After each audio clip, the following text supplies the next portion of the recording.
Si Adelita se fuera con otro, la seguiría por tierra y por mar. Si por mar en un buque de guerra, si por tierra en un tren militar. Complicado, bueno que tocas el tema paz, porque eso también es el origen de esta necesidad mía de saber. He percibido que la historia, la geografía en México, creo que pasamos por una pequeña crisis. No hay historiadores, no hay biografías de tiempo completo. No hay una buena biografía de Juárez, no hay una buena biografía de José Vasconcelos, no hay una buena biografía de Octavio Paz. Octavio Paz, que tú lo pones aquí como parteaguas, marcó un antecedente que también me llegó a este libro.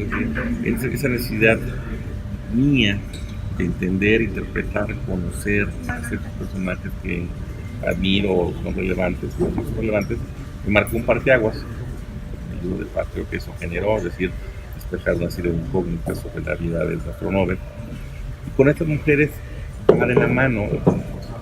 Una de las épocas que más apasionan de la historia de México es el año 1915, en 1915, en la que el país está desgarrado. Creo que una de las pocas veces en que la Ciudad de México se ve inmensa en la guerra. La Ciudad de México, en todos los procesos históricos, normalmente había sido respetada. Hidalgo no se atrevió a entrar, quedó en Acapulco, ahí fue después a Guadalajara. Había sido respetada la Ciudad de México. En 1915 está con una anarquía espantosa en la Ciudad de México, está entre zapatistas, villistas, carrancistas, convencionistas. Y lo curioso es que a pesar de todo eso, la vida política cultural sigue. En ese contexto, la Universidad Nacional, en particular en la Escuela Nacional de Jurisprudencia, hay una rico movimiento, rica tradición, y se genera la que, por lo menos para mí, desde el punto de vista jurídico, es la última gran generación de 1915, donde inmersos en esto que estamos llamando ciertos estados de México.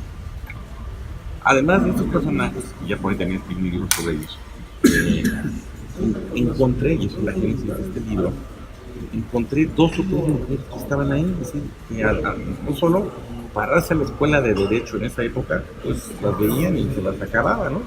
Mujeres en la escuela, sino además pararse a la escuela en una época en que en el centro histórico, en el barrio universitario, pues era muy fácil que ahora estuvieran echando bombazos, que se metieran villitas a la escuela, etcétera. Y allí están mujeres, 2 o 3, en particular una que toca aquí en el libro, que no solo están ahí testimonialmente, sino que las reconocen como mujeres muy valiosas. Ese está el origen del libro. Al hacer la nómina de la generación de 1915, me encuentro Clementina Batalla como una persona muy importante, muy reconocida en la generación, y de ahí me lleva a otro personaje también, no estudió Derecho, pero está muy metido en liderazgos estudiantiles. En 1917 ya le toca convivir con Daniel Cosío Villegas, hombres muy importantes. Esa de Laida Argüelles es un liderazgo muy importante. Cuando yo empiezo a ver estos nombres digo, pues, caramba, ¿quiénes son? Y me pasó lo mismo con Paz, es decir, me nace un afán de conocerlas, primero explicármelas yo mismo, entenderlas, conocerlas, qué fue de su vida, cuál era su origen. Y cuando poco a poco voy avanzando, pues ya no me puedo detener y empiezo, digo, vamos a tratar de documentar algo que no ha pasado en México, es decir, la historia de la Revolución Mexicana, una historia intelectual, no es una historia de élites, una historia intelectual de la Revolución Mexicana, se sigue o se ha venido contando en función de sucesos y de hombres. Es decir, si yo le preguntara a cualquiera de la Revolución Mexicana, no vamos a mencionar a Zapata, Obregón, a Villa, etcétera. Y si preguntáramos mujeres que tenían una relevancia, tanto el movimiento armado, su desarrollo intelectual, haya tenido que estar ligado al movimiento armado, están totalmente diluidas. Entonces, va esto, es decir, poner esto aquí sobre la mesa, este perfil, este pequeño muestrario de 12 mujeres que, en mi entender, valiosas para la historia de este país. Y bueno, pues que puse el público, ¿no? No es muy difícil saber las razones por las que de pronto habían permanecido en el olvido, pero Ángel Gilberto Adame, ¿a qué se lo atribuyes? Bueno, hay que entender que nuestro país ha tenido un tratamiento injusto con las mujeres. 1953 para mí, siempre tengo esa fecha muy presente. Antes de 1953 las mujeres en México no podían ni votar. Es decir, hasta el tema hoy que tratan de moda, el tema de opinar sobre que la forma de nuestro gobierno y quién nos iba a gobernar, pues era un tema estrictamente de hombres. La mujer jurídicamente, que eso, a diferencia de lo que pasa hoy, jurídicamente la mujer no podía hacer nada que no le autorizaran, en ese orden de su vida, o sus padres, o su esposo, o después sus hijos. La mujer estaba muy restringida, y ella culturalmente lo aceptaba también, estaba muy restringida al tema del hogar. Eso no quiere decir, y lo reitero, que la mujer fuera inculta, ¿no? Yo veo mucha cultura en la mujer. De hecho, pues a la mujer se le confiaba la educación de los hijos en esas épocas. La mujer lee mucho, la mujer al principio de la revolución es la que le enseña los idiomas a los hijos. Más en esa época el francés era el idioma que se enseñaba y era la mujer la que lo enseñaba. Y en particular en la época de la revolución, con más razón, porque la mujer, el hombre es el que está allá afuera dándose los catorrazos, y la mujer es la que está sosteniendo el seno familiar. Cuando tu pregunta es decir, hemos sido muy injustos con la mujer. Jurídicamente, ya como abogado, poco a poco hemos ido modificando el esquema legal. Hoy me cuesta trabajo, honestamente, encontrar alguna norma que discrimine a la mujer. Culturalmente todavía no lo hemos logrado. Ejemplo muy claro, el reconocimiento más importante que se le puede dar a un ciudadano mexicano es la medalla de Elisario Domínguez. Hace más de 30 años el Senado de la República no se la ha querido dar a una mujer, ha preferido dárselo a muertos que dársela a una mujer. Y en la historia de ese premio solo se le han dado a 2 mujeres. Se la dieron a Fidel Velázquez. Otro ejemplo, el organismo de cultura más importante de este país, el Cenáculo de la Cultura, es el Colegio Nacional. En la historia del Colegio Nacional no ha habido más de 4 mujeres. Si bien es cierto, ya no hay trabas jurídicas, sí hay trabas culturales, sociológicas, de machismo. Eso es general, porque la palabra machismo es muy general. ¿No? Creo que no estamos tomando conciencia de estas cosas. Entonces, para eso decir que antes a muchos, la historia de México hasta hace poco tiempo la han escrito hombres, y el papel de la mujer no se consideraba relevante. Y de estos 12 personajes, ¿cuál era, digamos, la guía o lo más importante que encontraste, lo que dijiste? Por estas razones, mira, elegí a estas la guía de ellas, si hay por ahí alguna que agarró el fusil, la guía para mí fue 12 mujeres que las marcó el signo de la rebeldía. Una rebeldía en la que, a pesar de que su contexto cultural o su rol de vida ya estaba marcado para ellas, en su ansia de trascender, de conocer, de saber, rompieron con todo, a sabiendas de que no iba a haber muy pocas voces que las apoyaran, iba a haber muy poca solidaridad. En algunos casos hubo linchamientos en caso de ella. Es decir, no me importa mi afán de conocer o trascender, mi rebeldía, en el sentido de cambio, es decir, me hace poder decir sí o poder decir no si yo lo deseo.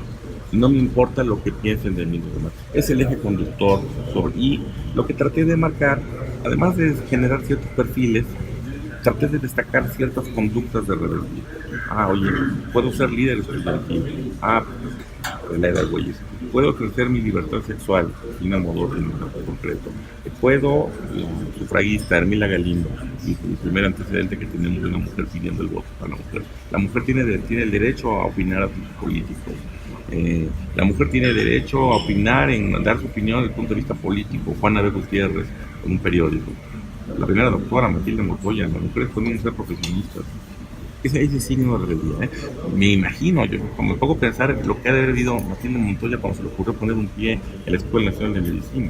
Ahí están las crónicas, era objeto de burla y de escarnio por sus mismos doctores. Tuvo que intervenir don Porfirio, que es una etapa que en eso que satanizamos tanto a Díaz, si no es por Porfirio ya no se hubiera recibido. Por eso incluso el libro es de armas tomar, ¿no? Claro. Por esta idea de las mujeres utilizando el término, ¿no? Así, claro, es un recurso retórico que utilice, no es un libro de Adelitas. Las Adelitas, con todo respeto, ocupan un papel importante en la revolución, pero las conceptualizamos como la que está atrás del hombre, la que le está cargando el fusil, la que le está cargando los hijos. Entonces, no, aquí son mujeres que no hay un hombre detrás de ellas, esos solitos. Es decir, no necesitaron aquí no hay el ejemplo que detrás de una gran atrás de tener una gran mujer hay un gran hombre, no, estas fueron solas. Eso es lo que me marca. No hay un feminismo como tal en ellas, en el sentido, como lo que entendemos ahora, de un espíritu de grupo, lo más un afán individual, porque aparte esa comunicación entre ellas era más complicada, ¿no? De organizarse, etc. Luego era más difícil, porque era un afán de primero romper los propios paradigmas de su propia familia. Después de pasar eso, empezar a abrir espacio en la sociedad para ellos. Así, para mí en este sentido se me hacen mujeres excepcionales. Muy excepcionales y demasiado muy injusto que sus historias estuvieron en el olvido. Y luchadoras sociales además que influyeron en la historia, pero Claro. que simplemente no se les quiso reconocer Claro, ese lugar, ¿no? claro, bueno, yo creo que hablando de Mila Galindo, quien hable del carrancismo, de lo que implica el carrancismo, la Constitución del 17, que no toque el papel y la influencia que tuvo Mila Galindo en el Arturo Carranza, no te está contando una buena historia de Carranza. Quien hable del movimiento vasconcelista, el gran secretario de Educación, que no platique de lo que significó Palma Guillén en ese movimiento, está desconociendo el vasconcelismo. Es decir, ahí, esas historias que conocemos hasta el momento me suenan truncas, porque estamos negando el papel que tuvo la mujer. Y de ahí la importancia de seguir volteando al pasado para tratar de entender muchas cosas de este presente, ¿no? Claro. Yo no digo que revisite, yo no hablo de un revisionismo, me choca esa palabra, porque me lleva a lo políticamente correcto, que tenemos que volver a reescribir el Quijote, ¿no? Es decir, siento, más que revisar, creo que hay mucho por descubrir todavía. Y para poder tener una visión más cabal, más sensata, más mesurada de dónde vinimos y a dónde vamos, ¿no? Y de estos personajes, ¿cuál fue el que te dejó como más marcado, como con mayor impacto? Mira, esa pregunta ya me la han hecho varias veces y me pasa como las dos son tan entrañables para mí, tienen un aspecto que me gusta. Yo soy abogado y cuando pienso en ser abogado pienso en Clementina Bartalla, en haber sido una brillantísima alumna al lado de esos gigantes de la generación de 1915. Me emociona muchísimo ella. Pero ahorita que estoy trayendo a la mente, tengo que decir algún nombre, me voy a quedar con María Arias Bernal. ¿Por qué María Arias Bernal? Quien te platique la historia de la revolución, que no platique el papel de ella. 1913, la Ciudad de México, hay el asesinato de Madero. A contrario de lo que muchos piensan, la mayoría de la sociedad de la capital lo tomó como algo natural. Se conformó, de hecho, los intelectuales de la época se sumaron al gabinete de Huerta. No indignó mucho. La rebelión armada empezó en el norte del país, Zapata ahí manteniendo su en Morelos y allá en Guadalupe, Carranza y Obregón. Aquí en la Ciudad de México se dio como algo natural. Quien se le ocurrió abrir la boca, pues lo mandaba a matar al Huerta. Ahí está Belisario Domínguez, nada más por se le ocurrió abrir la boquita en la tribuna. Y entonces tenemos a un grupo de mujeres que mantienen una resistencia en la propia capital, capitaneadas por una maestra que además ya era reconocida porque era una gran normalista. Muchas de las que están aquí tienen como reconocerle a María Arias Bernal, que fue su maestra normalista, que era la única posición que una mujer en aquella época podía buscar fuera de su hogar, que era ser maestra. Y es tal la resistencia que generan y el peligro de la cárcel, etcétera, que cuando cae Huerta y entra Obregón a la Ciudad de México en 1914, Obregón una de las primeras cosas que hace es pararse a la tumba de Madero y da un discurso fuertísimo criticando la cobardía de los hombres de la Ciudad de México por no haberse rebelado. Y dice, pues, tuvieron más pantalones las mujeres que ustedes. Y se voltea a la maestra María Bernal, y usted es una, no, menos palabras, más palabras, y usted es un ejemplo de lo que es la valentía, y le da su pistola. Y de ahí nace esta figura emblemática, icónica de María Pistola. Está olvidada en los de la población. Entonces quise rescatar esa historia. Me emociona platicar de ella. Fíjate, es lo que te quería preguntar, ¿qué tan difícil fue conseguir información? Muy complicado. Este libro se escribió de la mano con el de Octavio Paz, es decir, por recopilar información. Aquí es más complicado porque uno, pues nuestra vida, tenemos muy mal documentado nuestro pasado, nuestra vida, los periódicos antiguos el día de hoy no están digitalizados, y entonces pues implica buscarle, ¿no? En hemerotecas. Y dos, cuando encuentras una referencia a una mujer, pues encuentras señor y señora Paz, hasta el apellido lo perdían. Entonces, ellas lograron poco a poco que sus nombres aparecieran en la prensa. Para mí era un gran logro. A partir de esa imagen hemerográfica empecé a encontrar archivos. Hay ahí cartas muy interesantes, una correspondencia de Juan Nave Gutiérrez con Ricardo Flores Magón, que nos pinta un Flores Magón misógino, terrible, un ejemplo distinto al santón por el cual tenemos Flores Magón. 3, ellas pagaron el precio, si es que se paga un precio, casi todas ellas se quedaron solas, no tuvieron familia, pero sí tuvieron sobrinos, nietos, y me enfrenté a una historia oral, y al final del libro además sí hay uno no puede decía Alfonso Reyes, que todos lo sabemos entre todos, sí había ciertas referencias que me permitieron ir confrontando el marco. Pero insisto mucho en esto, este libro tiene 12 semblanzas de lo que encontré. Si hay cierta interpretación de mi idea, un historiador no es un mero registro de datos el libro, traté de darle una narrativa coherente, pero 2, tampoco es una novela histórica. No estoy diciendo que la novela histórica sea mala, es un género literario distinto. Eso no es novela histórica, es un libro de historiografía que presenta 12 semblanzas de mujeres que vivieron situaciones muy complicadas e intelectualmente, en mi opinión, fueron muy valiosas. Perfecto. Te lo agradezco mucho. La seguiría por tierra y por mar, si por mar en un buque de guerra, si por tierra en un tren militar.